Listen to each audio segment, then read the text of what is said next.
émission d'une minute de lecture par jour basée sur la lecture du livre La fin du mal de Jérémie Locke. Désolé pour l'interruption, on a fait une tentative un peu plus tôt, mais on a été interrompu, donc nous revoici pour la suite de cette émission. On était en train de faire un petit tour de jardin et puis vous dire qu'on avait passé un temps non négligeable. Ça fait partie des plaisirs du jardinier, vous voyez, à faire réapparaître ces espaces délimités en coupant au ciseau à herbe eh bien, toute l'herbe qui poussait tout autour. Alors j'espère que ça ne va pas s'interrompre à nouveau parce que dès que je m'éloigne un petit peu de notre point de connexion, évidemment, je perds la connexion. Donc là, vous avez cette rhubarbe dont je vous ai déjà parlé hier et j'étais en train de vous expliquer à quel point le fait de marcher en lisant peut modifier votre compréhension, votre perception et surtout votre assimilation de la lecture. Alors sur un livre aussi fondamental que La fin du mal, vous comprenez bien notre préoccupation qu'il en reste quelque chose. Alors nous comptons sur plusieurs facteurs. D'abord, choisir des passages courts chaque jour. Et puis deuxième facteur, la répétition. Vous savez à quel point la répétition peut, dans certains cas, même faire rentrer des choses fausses dans l'esprit humain. On connaît bien le pouvoir des merdias pour répéter jour après jour des choses fausses, espérant que peut-être ça en ferait une vérité. Et donc, nous espérons que ce court temps que vous donnez chaque jour à ce livre eh bien, va vous permettre de développer davantage une des, comment dirais-je, une des propriétés fondamentales que vous avez en tant qu'être humain, c'est-à-dire d'être un être libre. Alors, vous voyez, je fais cette petite marche pour illustrer le bonheur qu'il peut y avoir de lire en marchant, avant de me diriger, bien sûr, vers l'ouvrage qui fait l'objet de cette émission. Donc, 46e émission, je vous le rappelle, on a dépassé le milieu du livre, puisque c'était la 44e. Et aujourd'hui, sans plus tarder, donc émission numéro 46, communisme et socialisme. Le socialisme, le communisme et les États-providence ont tous des applications différentes dans l'histoire et dans leurs idées. Pourtant, ils sont tous exactement identiques. Ils enseignent tous aux gens qu'ils sont incapables de produire efficacement et assez pour subvenir à leurs besoins. Il leur est donné l'ennemi de la cupidité et de la misère comme raison pour lesquelles l'autorité est nécessaire dans leur vie. Le communisme est la deuxième forme de mal la plus efficace qui n'ait jamais existé, et c'est la forme la plus destructrice jamais atteinte. Le communisme a enseigné que la population requiert une égalité matérielle plutôt que la liberté de créer. Le communisme a utilisé le mensonge que les gens seraient en partie propriétaires du gouvernement afin d'obtenir leur soutien pour le travail forcé et la vie militaire.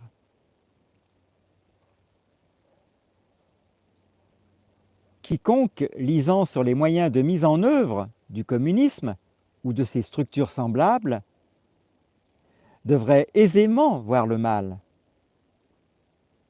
Il n'y a rien de mal à ce qu'une communauté s'entraide. Il n'y a pas de péché dans le sacrifice ou le don. Mais comme dans toute culture, ces idéaux étaient des mensonges. Il n'y a pas de sacrifice dans le communisme et le socialisme, et il n'y a pas de don. Ils sont toujours mis en œuvre de force. Le socialisme et l'aide sociale enseignent que les gens ne possèdent pas leur propre travail. Ils distraient la population avec des idéaux culturels de devoir et de fraternité. Leur vraie nature est de nature à forcer. Rien dans l'aide sociale et le socialisme n'est effectué par choix. Tout est mis en œuvre sous la menace de la violence. Comme avec toute culture, l'aide sociale et le socialisme sont mauvais. La tyrannie a détruit infiniment plus de vies que la pauvreté ne le pourra jamais. En période de pauvreté, une seule chose fait obstacle à la population, le gouvernement. Les gouvernements utilisent la violence pour restreindre la liberté et donc la capacité des gens à améliorer leur vie. Sous prétexte de mettre fin à la pauvreté, les autorités ont utilisé la contrainte et la violence jusqu'à générer plus de morts et de destructions que n'importe quelle tempête, famine et sécheresse. C'est l'élément de force qui révèle la tyrannie de tous les idéaux sociaux.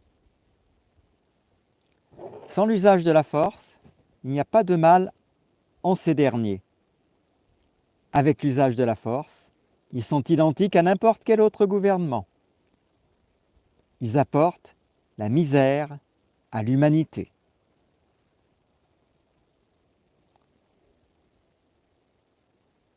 Fin de cette minute de lecture du jour sur le thème communisme et socialisme. Encore, vous voyez, un thème relativement dense dans son développement, en tout cas une bonne page, donc un peu plus de 16 lignes. Nous en sommes à 6 minutes 28 au moment où je vous parle. J'espère que ceux qui nous suivent depuis le début sentent maintenant à quel point c'est enrichissant de travailler jour après jour le même livre jusqu'à se l'approprier littéralement de façon à ce qu'il soit comme un ami, comme un compagnon qui va vous accompagner toute votre vie.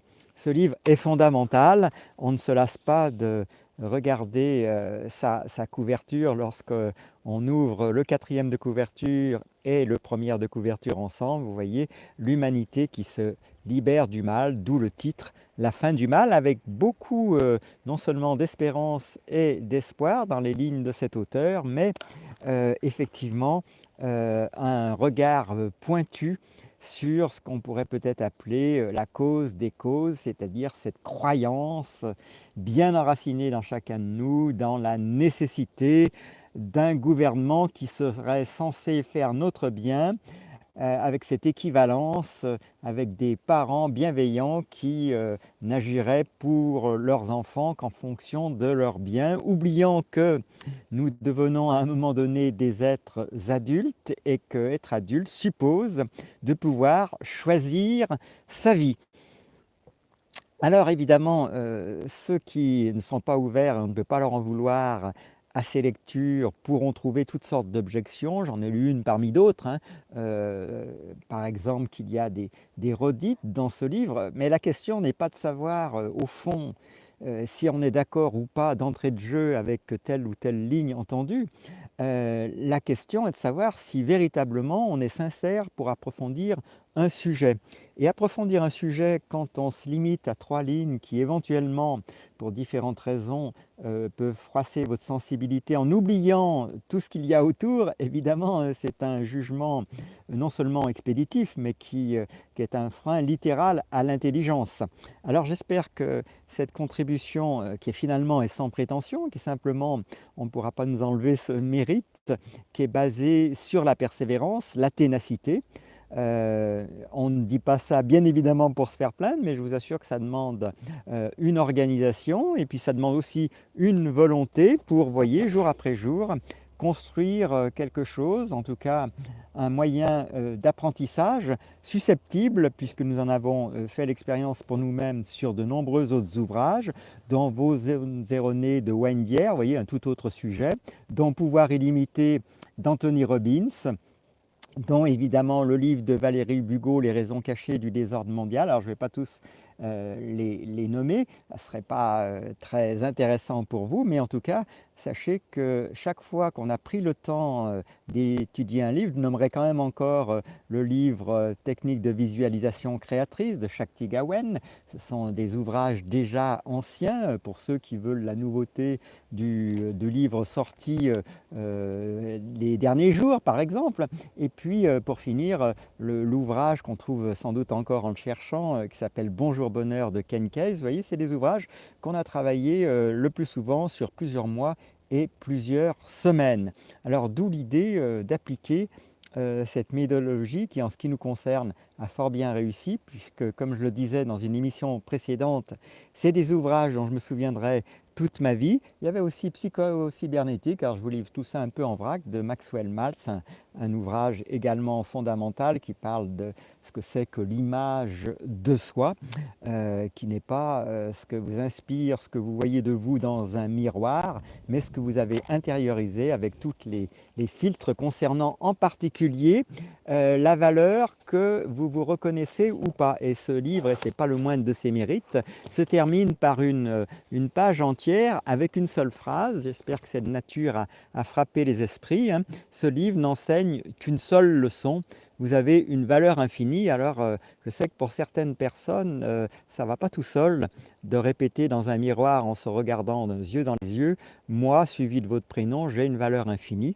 Eh bien, évidemment, tant que vous n'admettez pas cette donnée fondamentale, vous placez certaines personnes au-dessus de vous et à partir de là, vous leur donnez un pouvoir sur vous. Donc, cette phrase qui a l'air de rien a d'immenses et d'infinies conséquences. Donc, je la répète, vous avez une valeur infinie. Je vous encourage, dans un premier temps, si elle vous semble artificielle, parce que ce n'est pas du tout votre manière de penser, à la répéter comme un jeu, et puis voyez comment ça se passe quand vous aurez atteint environ une centaine ou 1000 fois, suivant les résistances intérieures, à cette affirmation, à savoir si vous vous l'appropriez, ça va donner « j'ai une valeur infinie ». Voyez comment petit à petit vous pouvez assimiler cette donnée peut-être nouvelle pour vous, qui aurait des êtres supérieurs, et je parle en particulier de ce terme qui est trop fréquemment employé pour désigner à tort ce qu'on appelle des élites, qui n'ont d'élite que le pouvoir et évidemment l'admiration que vous avez pour eux. Et je suis toujours méfiant en ce qui me concerne de l'admiration sans borne qu'on peut porter à telle ou telle personnalité politique ou artistique, parce que j'ai constaté que bien souvent cette admiration est au détriment de l'appréciation de votre propre valeur personnelle. Et donc, vous voyez à quel point cette phrase finale du livre, ce livre n'enseigne qu'une seule leçon, vous avez une valeur infinie, mérite toutes ces étapes que nous sommes en train de franchir jour après jour pour assimiler eh bien, le déroulement de la pensée de l'auteur. Alors on se doute bien qu'un livre comme ça, qui bouscule tellement nos idées reçues et tous ceux qui ont tout intérêt à ce que rien ne change, eh bien, va pas jouir d'une publicité naturelle par les médias mainstream, enfin si on peut appeler ça une publicité naturelle. Et donc ça va être à nous, évidemment, de partager ce livre et ses lectures. Donc bien évidemment, je compte sur vous, comme à chaque émission, pour en faire une restitution qui me semble à la fois humble et efficace, c'est-à-dire de restituer une des lignes qui vous a le plus rejoint, qui vous a le plus parlé dans ce que vous avez lu.